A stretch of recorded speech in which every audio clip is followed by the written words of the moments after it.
You are not in control of your life. Not the way you think you are. Not the way you believe you are. And most people, if they are honest, genuinely, uncomfortably honest, already sense this. They sense it when they pick up their phone, before they have even decided to. When they eat something they did not plan to eat. When they say yes to something they meant to say no to. When they go to sleep, knowing they did not do the thing they told themselves they would do today. You are not reacting to your life. You are reacting to your impulses, your conditioning, your fears, and the carefully engineered pool of 1,000 systems that were designed specifically to capture your attention before your intentions ever had a chance to act. This is not a moral failure. It is not a reflection of your character or your intelligence. It is the predictable result of never being taught the one thing that determines the trajectory of almost every area of your life. How to actually be in control of yourself. Most people spend their entire lives managing the consequences of this gap. The unfulfilling careers, the broken patterns, the years that pass without the changes they keep promising themselves, not because they lacked opportunity or ability, because they never learned to master the most fundamental system available to them, themselves. What you are about to hear is not motivational content. It is not a collection of productivity tips or morning routine advice. It is a genuine, psychologically grounded map of how a human being reclaims authority over their own life from the inside out, and why that single shift changes almost everything else that follows. Stay with this completely, because the distance between where you are and where you want to be is not as large as it feels. But it will not close until you understand deeply and specifically what is actually standing in the way. The first thing you need to understand is what control actually means, because most people have a completely wrong picture of it. When people imagine being in control of their life, they typically imagine something external. Having enough money that circumstances become manageable. Finding the right relationship so that loneliness becomes manageable. Reaching a certain career position so that stress becomes manageable. In other words, most people imagine control as a state that arrives once enough external things have been arranged correctly. This is one of the most persistent and damaging misunderstandings in human psychology. The psychologist Julian Rotter spent years studying what he called locus of control, the degree to which people believe that their outcomes are determined by their own choices versus by external forces like luck, fate, or other people. His research, which has been replicated and extended across decades of psychological study, showed something that fundamentally changes how you should think about your life. People with an internal locus of control, those who believe their choices genuinely determine their outcomes, consistently outperform those with an external locus on almost every meaningful measure. Income, health, relationship quality, psychological well-being, academic performance, recovery from adversity. In every domain studied, the belief that you are the primary author of your own life produces better outcomes than the belief that life happens to you. Not because the person with an internal locus of control has easier circumstances. Not because luck favors them more. But because the belief itself changes how they respond to every situation.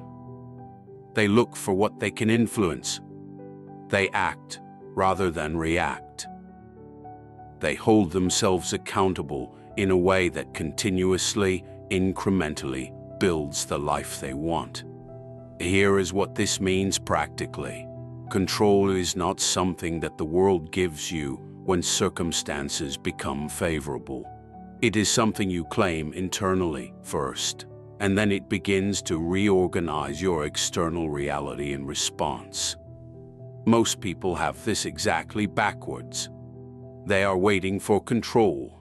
The rare person who builds an exceptional life has stopped waiting and started practicing. Now let us be specific about why this is so difficult. Because the challenge is not laziness. It is not lack of desire. Almost everyone wants more control over their life. The reason most people never achieve it has everything to do with how the human brain works and with the specific forces that the modern world deploys very deliberately against your capacity for self-direction. Your brain has two fundamental operating modes that have been simplified in popular psychology as System 1 and System 2, terms developed and popularized by the Nobel Prize-winning psychologist Daniel Kahneman. System 1 is fast, automatic, and effortless. It responds to patterns and triggers without deliberate thought. System 2 is slow, deliberate, and effortful.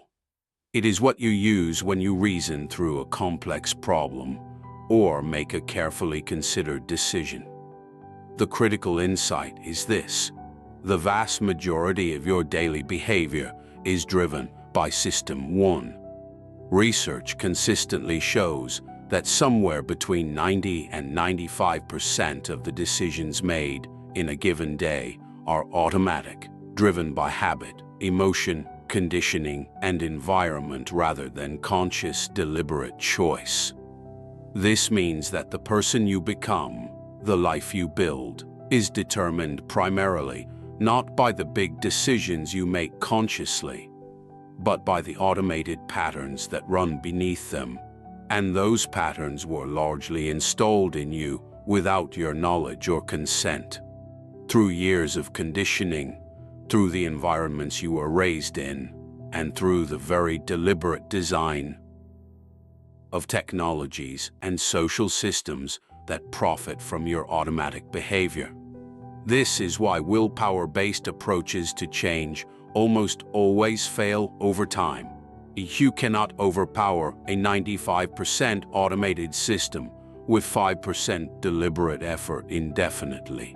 The only durable approach to taking control of your life is to change the automated system itself, to redesign the patterns that run in the background rather than fighting them consciously every day. We will come to exactly how to do that, but first, we need to understand what specifically has compromised your control, because you cannot fix a system you have not diagnosed. The first compromise is emotional reactivity. Most people do not make choices from a calm, grounded state. They react from whatever emotional state the environment has most recently put them in. They argue because they feel defensive. They overspend because they feel inadequate. They avoid difficult conversations because they feel anxious. They doom scroll for hours because they feel empty. The emotions themselves are not the problem. Emotions are not obstacles to good decision-making. They are essential data about your values, your needs, and your situation. The problem is the absence of the gap between feeling something and acting on it. The person who has mastered themselves does not suppress their emotions.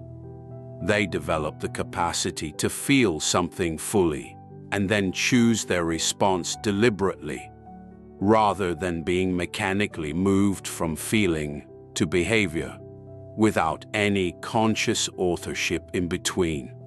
The second compromise is the attention economy.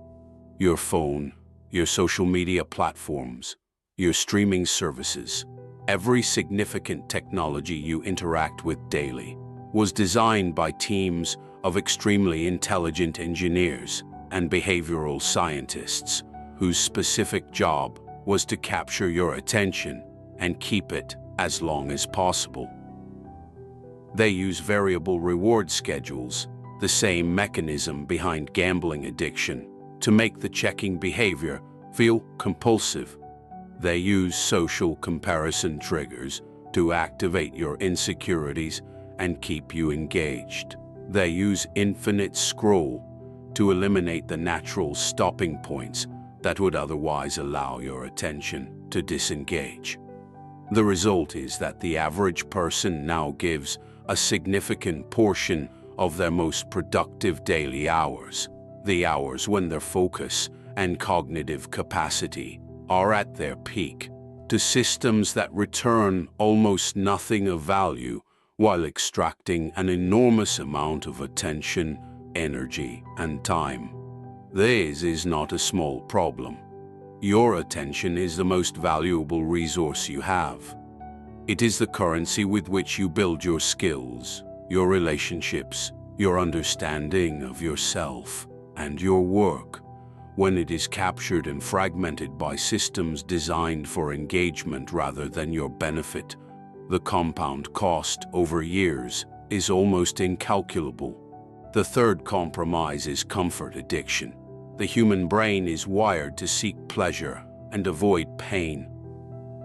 For most of evolutionary history, this was adaptive. It kept organisms alive and motivated.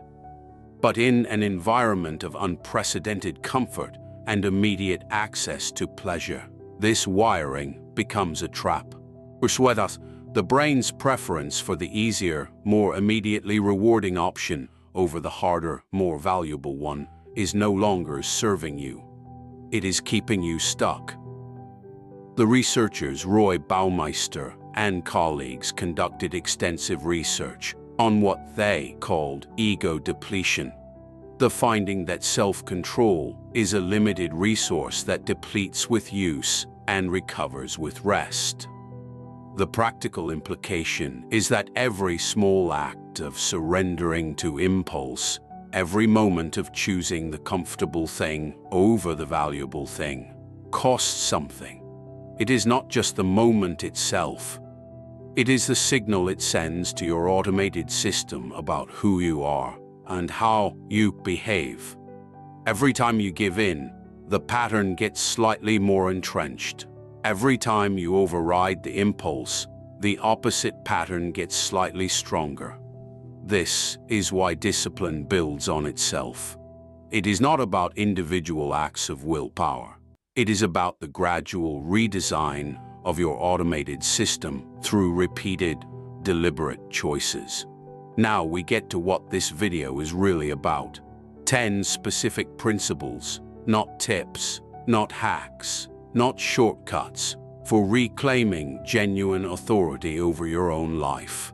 The first principle: decide who you are before the situation decides for you. Most people define themselves reactively. They discover what they value by noticing what they did when pressure was applied. They find out what kind of person they are in the moments after they have already reacted. This is the reverse of how identity should operate. James Clear, in his research and writing on habit formation, identified something that fundamentally reframes the conversation about behavior change. He argued that the most durable form of change begins not with outcome goals, what you want to achieve, but with identity, who you are committed to being. An outcome goal says, I want to exercise more. An identity-based commitment says, I am the kind of person who moves their body every day. The first is about a destination. The second is about a continuous decision about who you are. This matters because identity precedes behavior. When you have clarity about who you are, your values, your commitments, your non-negotiables, you are no longer deciding in the moment how to respond to every situation. You have decided in advance. The situation simply requires you to execute what is already decided. The practical application is this: sit down and write, specifically, 5 statements that begin with, "I am the kind of person who," not aspirationally, not as wishes, as commitments. "I am the kind of person who does not negotiate with discomfort when it comes to my most important work. I am the kind of person who treats their word to themselves with the same seriousness as their word to others. I am the kind of person who chooses long-term clarity over short-term relief." These statements, revisited and reinforced daily, begin to function as an internal operating system. They do not eliminate difficulty, but they significantly reduce the number of decisions you have to make under pressure, because the foundational decisions have already been made. The second principle: stop outsourcing your emotional state to external events. Here is the reality that most people have never consciously confronted. No external event has the power to produce a specific emotional state in you. Between the event and your emotional response, there is always an interpretation, a story you tell yourself about what the event means, who it says you are, and what it implies about your future. This was precisely what the Stoic philosophers taught 2,000 years ago, and what modern cognitive behavioral therapy, one of the most extensively validated therapeutic approaches in all of psychology, confirms in the contemporary research literature. Epictetus, who was born into slavery and spent his early life under conditions of near total external powerlessness, taught that the one thing that can never be taken from a human being is the way they choose to interpret their circumstances. What this looks like practically is the development of what psychologists call an explanatory style, the habitual way you explain why things happen. Research shows that people who habitually explain negative events as permanent, pervasive, and personal. "This always happens to me. It affects everything. It means I am fundamentally flawed," are significantly more vulnerable to depression, helplessness, and poor decision-making under stress. People who explain the same negative events as temporary, specific, and changeable. "This is a difficult situation.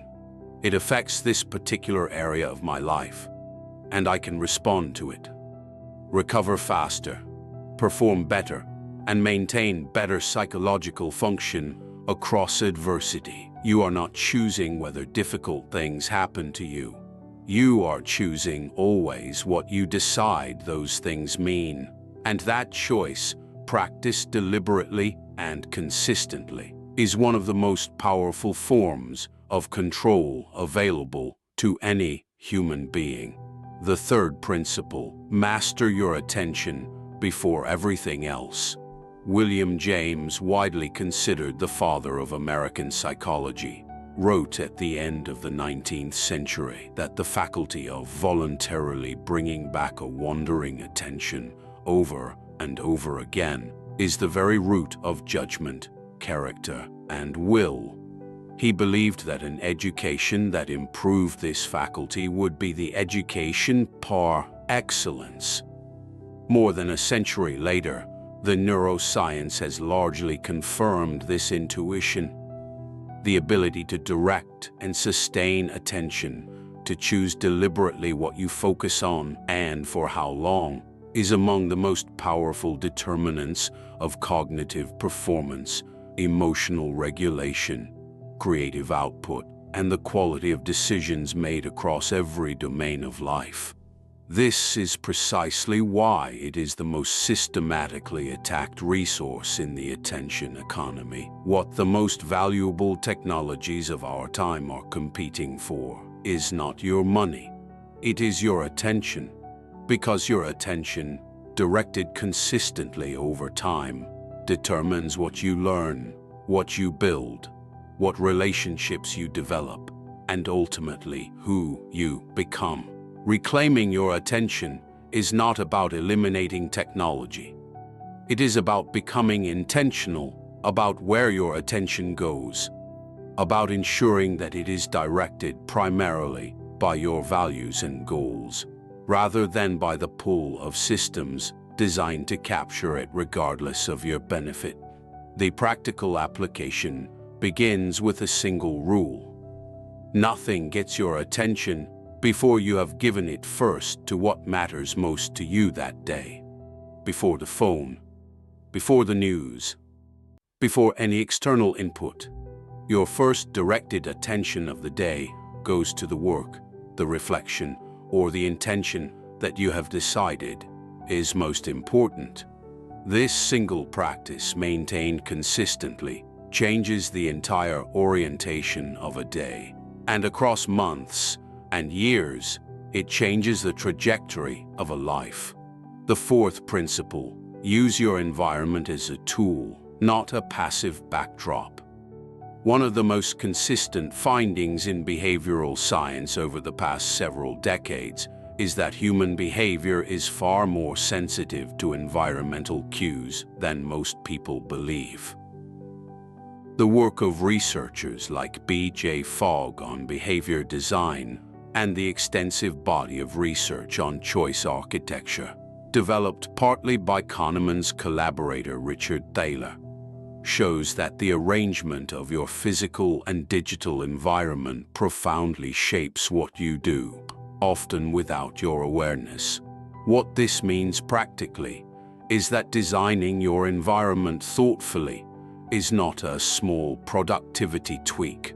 It is one of the most powerful forms of self-control available. It is not fighting temptation with willpower after the temptation appears. It is removing the temptation from the environment before the impulse has a chance to form. If your phone is on your desk, you will check it. Remove it from the room. If unhealthy food is in your kitchen, you will eat it. Remove it from the house. If your workstation is surrounded by the same visual cues as your leisure environment, your brain will struggle to make the transition between modes. Create a dedicated, distraction-free space for your most important work. The same principle applies to your social environment. The research on social influence on behavior is, at this point, overwhelming. The people you spend the most time with shape your beliefs, your standards, your habits, and your sense of what is possible, often more powerfully than your conscious intentions. This is not an argument for ruthlessly eliminating everyone who does not meet a standard. It is an argument for being deeply intentional about who receives your time, your energy, and your trust. The fifth principle: honor the commitment you make to yourself as if your identity depends on it, because it does. There is a specific form of self-betrayal that is so common and so normalized that most people do not even notice it anymore. It is the experience of deciding you will do something. Wake up at 6, finish the project, have the difficult conversation, go to the gym, and then, when the moment arrives, quietly negotiating yourself out of it. There is a specific form of self-betrayal that is so common and so normalized that most people do not even notice it anymore. It is the experience of deciding you will do something. Wake up at 6, finish the project, have the difficult conversation, go to the gym, and then when the moment arrives, quietly negotiating yourself out of it. Every time this happens, something happens in your relationship with yourself that is more significant than the missed action. Your own word to yourself becomes worth less. The commitments you make in moments of clarity carry less and less weight in moments of discomfort, because your nervous system has learned through repeated experience that those commitments are optional. The psychologist and researcher Albert Bandura, whose work on self-efficacy is among the most influential in 20th century psychology, showed that a person's belief in their own capability is built primarily through what he called mastery experiences, direct experiences of doing what they set out to do, especially in conditions of difficulty. Every time you follow through on a commitment to yourself, particularly when it is difficult, you deposit something into your self-efficacy account. Every time you do not, you make a withdrawal. Over time, people with high self-efficacy approach challenges as things to be managed and solved. People with low self-efficacy approach the same challenges as threats to be avoided. The difference is not their capability. It is their history of keeping their word to themselves. The practical application is specific. Make smaller commitments that you will actually honor, rather than large commitments that you will routinely break. And when you make any commitment to yourself, treat it with the same weight as a professional obligation. The relationship you have with your own word is the foundation of everything else. The sixth principle: manage your energy, not just your time. Time management has been the dominant framework of personal productivity for most of the past century, and it has a fundamental flaw.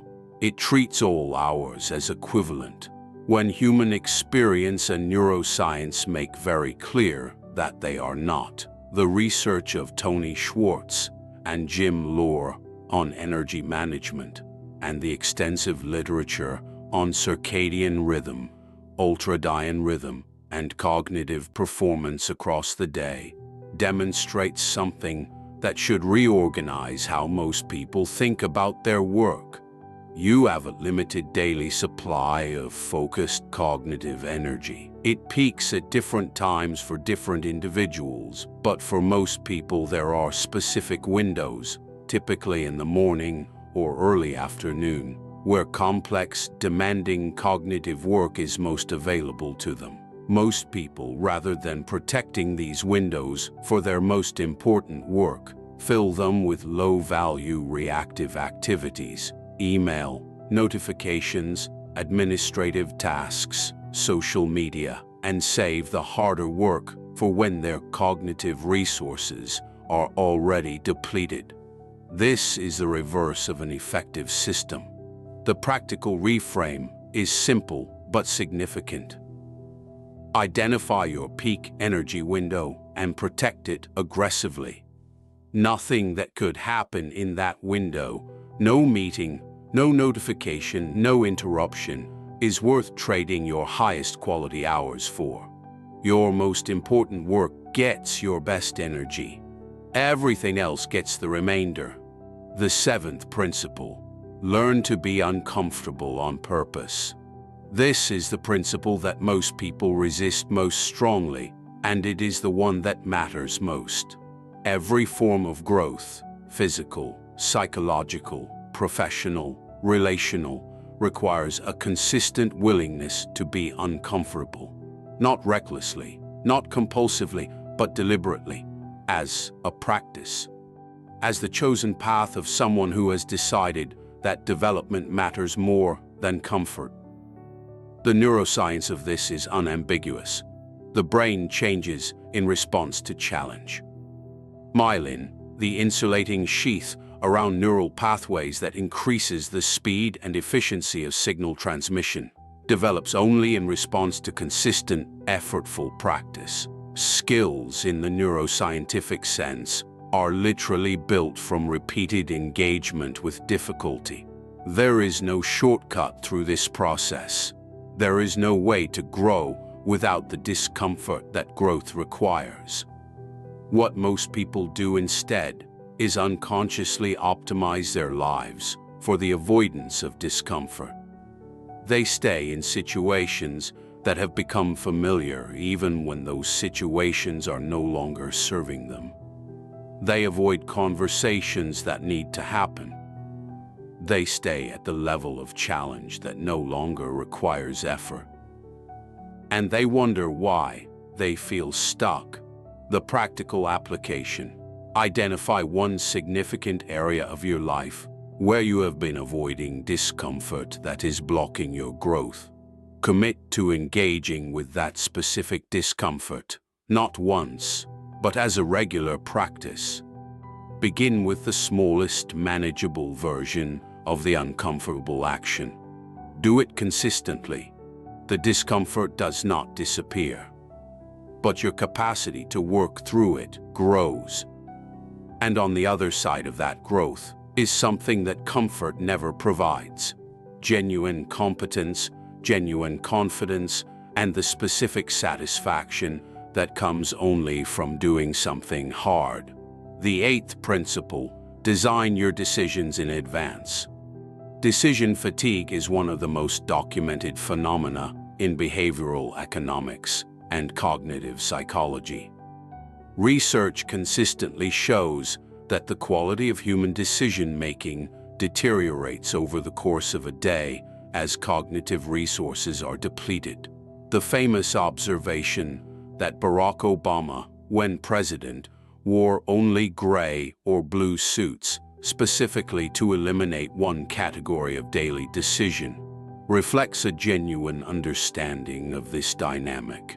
The fewer trivial decisions you have to make consciously, the more cognitive capacity remains for the decisions that matter.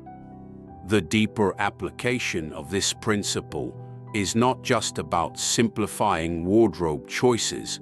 It is about pre-deciding your responses to the situations that most challenge your self-control before those situations arise. When you decide in advance that you will leave any social situation where conversation becomes repeatedly negative, you do not have to make that decision in the moment when your patience is depleted. When you decide in advance that you will not check email before noon, you do not have to resist the habit every morning through raw willpower. When you decide in advance how much you will spend in a given category before entering a store, you are not making that decision under the influence of the store's carefully designed psychological environment. Pre-decision is the practice of bringing your best thinking to bear on your behavior before your worst moments require it. It is one of the most practical and powerful tools available for someone who is serious about living intentionally. The 9th principle: build from systems, not from willpower. Willpower is real. Self-control is a genuine capacity, but it is also genuinely limited, finite in daily supply, depleted by use, restored by rest. Treating willpower as the primary mechanism for sustained behavior change is like trying to fill a reservoir using a bucket. It works for a while. It does not work indefinitely. The superior alternative, supported by decades of research in habit formation, behavioral science, and performance psychology, is to build systems that make the desired behavior the path of least resistance rather than requiring continuous effort to maintain. James Clear's work on habit formation, drawing on a substantial body of behavioral research, articulates this in terms of making desired behaviors obvious, attractive, easy, and immediately satisfying, and making unwanted behaviors invisible, unattractive, difficult, and immediately unsatisfying. This is not manipulation of yourself. It is a clear-eyed acknowledgement of how human behavior actually works, and the deliberate use of that knowledge in your own favor. The most powerful shift that happens when you build systems, rather than relying on willpower, is that consistency stops requiring heroism. You are not fighting your defaults every day. You have redesigned defaults, and designed defaults, maintained over months and years, compound into outcomes that feel, from the outside, like exceptional discipline. but that feel from the inside, largely automatic. The 10th principle: never stop returning to your purpose. Every principle in this video depends ultimately on something that neither psychology nor neuroscience can fully supply, but without which all of these tools and systems gradually lose their power. A clear, personally meaningful answer to the question of why.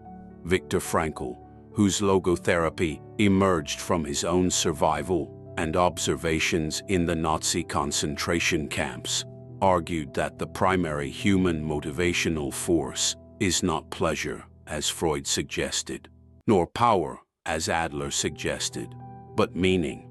The search for meaning. The deep need to be oriented towards something larger than immediate experience. People who have a clear sense of purpose, who know what they are building, who they are becoming, and why it matters to them specifically, do not need to manufacture motivation daily. The motivation is embedded in the purpose itself. Difficulty does not break purpose-driven people, it clarifies them.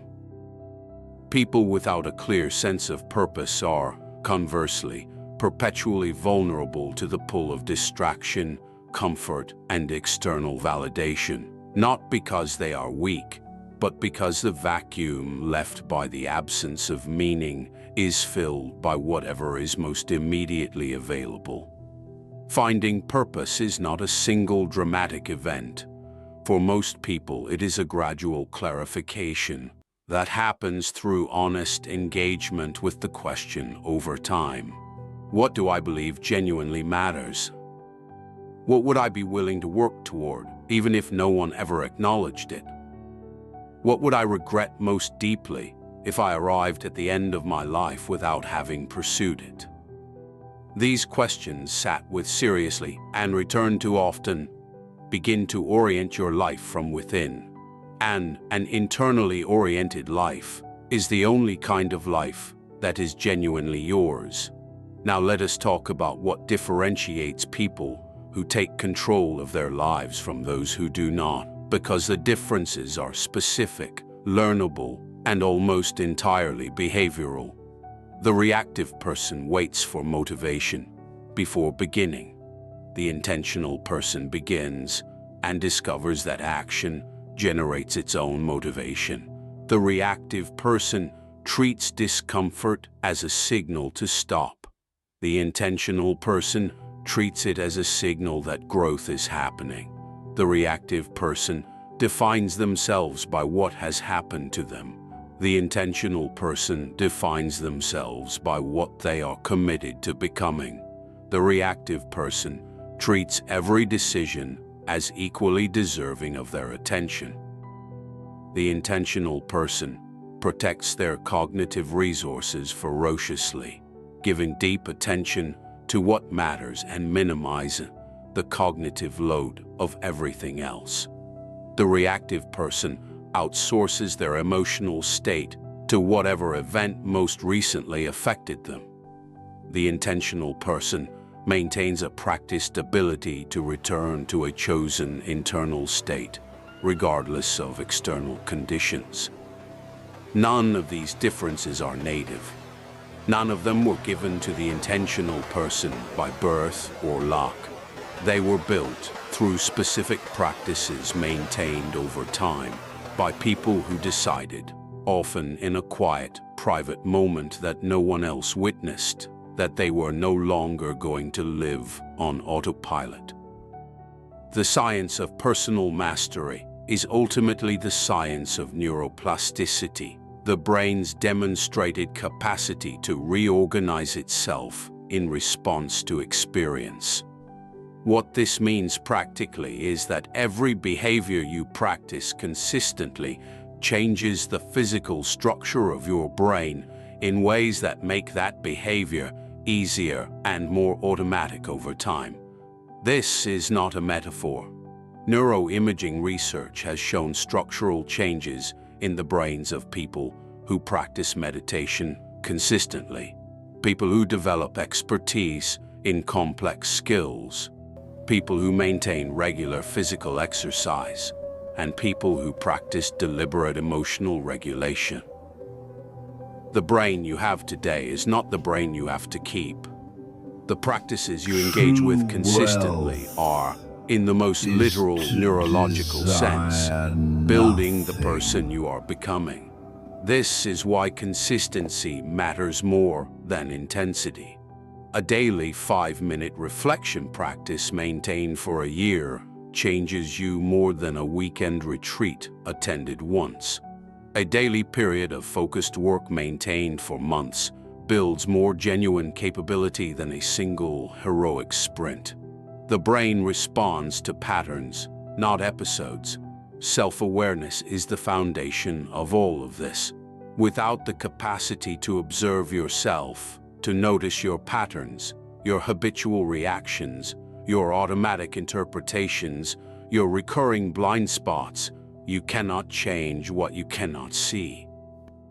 This is why the most consistent finding across almost all serious approaches to personal development, from ancient philosophy to contemporary psychology, is that some form of daily reflective practice, journaling, meditation, honest self-questioning, is non-negotiable.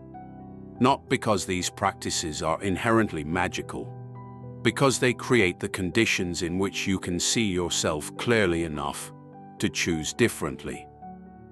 Here is a complete daily framework. Not a rigid system, but a structure flexible enough to be personalized and powerful enough to produce change when followed consistently. In the first moments of your morning, before any external input reaches you, spend 10 to 15 minutes in deliberate orientation. Write in a journal 3 things you are genuinely grateful for, specific enough to actually feel the gratitude rather than list it. Write your primary intention for the day, not a task list, but a statement about how you want to show up. Write the most challenging thing you will need to do today, and confirm in writing that you will do it. Then, for the first 90 minutes of your day, give your best cognitive energy exclusively to your most important work. Nothing else enters that window. No checking, no responding, no consuming, pure, deliberate, directed attention on what matters most. Throughout the day, practice what the Stoics call the pause, the brief but crucial moment of non-reaction between stimulus and response. When something happens that would normally produce an automatic reaction, take one breath before you respond. This seems small. Across thousands of daily interactions over a lifetime, it changes almost everything about how you relate to yourself and others. In the evening, spend 5 minutes in honest reflection. Not self-criticism, honest assessment. What did you do today that reflects the person you are committed to becoming? Where did you fall short, and what specifically would you do differently? Both questions. Always both. Protect your sleep with the same seriousness you protect your most important work. The research on the relationship between sleep quality and cognitive performance, emotional regulation, and decision-making quality is unambiguous. A person operating on insufficient sleep is not running at a mild reduction in capacity. They are fundamentally compromised across every cognitive and emotional function in ways that accumulate if the deprivation is consistent. Move your body every day, not necessarily intensely, but consistently. The literature connecting regular physical activity with cognitive performance, stress regulation, mood, and long-term psychological resilience is among the most robust in all of health science. Now I want to speak directly about something that this video has been building toward, and that almost every serious approach to personal development eventually arrives at. The moment everything changes, is not a dramatic event. It is a quiet, internal shift that happens in a private moment that no one else sees.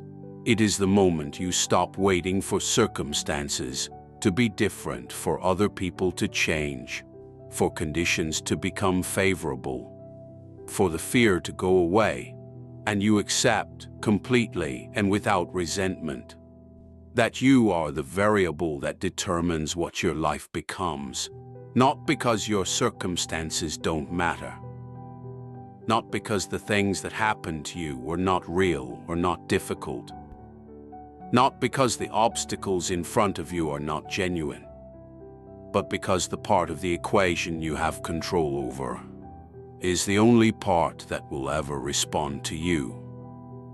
And you have been spending energy on the parts that won't. This is not about blame. It is about power.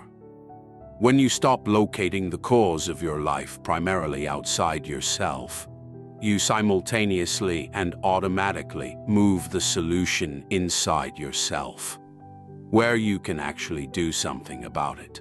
Marcus Aurelius governed one of the most powerful empires in human history, while simultaneously dealing with military crises, political betrayal, the deaths of children, and what historians believe was a persistent internal struggle with his own character. He did not have easy circumstances. What he had was an extraordinary practice of returning again and again to the one thing he could reliably influence: himself. In the Meditations, in a private journal never intended to be read by anyone else, he wrote variations of the same fundamental idea across hundreds of pages. The obstacle is the path. The difficulty is not opposed to your progress. It is the substance of your progress. The friction is where the work happens. This is what you are being asked to accept, not as a comfortable idea, but as a working principle for your life. Every situation that feels like it is happening to you is simultaneously an opportunity for you to decide who you are in response to it. Every moment of discomfort is simultaneously a moment of potential growth. Every setback contains inside it the specific information about what you need to develop next. Your life is not waiting for you somewhere in a better future. It is happening right now, in every choice you make today, in the quality of attention you bring to this moment, in the consistency with which you honor the commitments you make to yourself. And it is more available to you than you think. The day you master yourself is not the day everything becomes easy. It is the day you stop needing it to be, because you will have discovered that you are capable of more than you believed, more resilient than you feared, and more fundamentally the author of your own experience than you have perhaps ever allowed yourself to accept. That is not a distant destination. It is a daily practice, and it begins, as every real transformation begins, with a single, honest decision. Not tomorrow, not when conditions improve, not when you feel ready. Now, the day you master yourself is the day your life begins to change.